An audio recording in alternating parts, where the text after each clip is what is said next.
મિત્રો, આપણે સૌ સહકારી ક્ષેત્રમાં કામ કરવાવાળા ગુજરાતના સહકારી કાર્યકર્તાઓ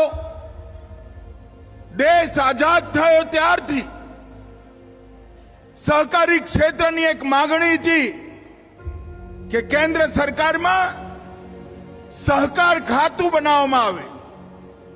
આવડું મોટું સહકારી તંત્ર કૃષિ વિભાગના એક જોઈન્ટ સેક્રેટરી ચલાવતા હતા।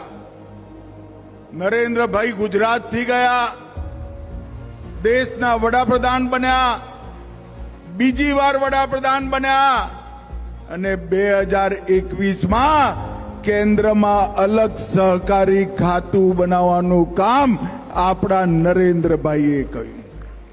મારી સૌ ખેડૂત ભાઈઓ બહેનોને વિનંતી છે, બે હાથ ઉપર કરી જોરથી કરતલ ધ્વનિથી નરેન્દ્રભાઈનો ધન્યવાદ કરીએ।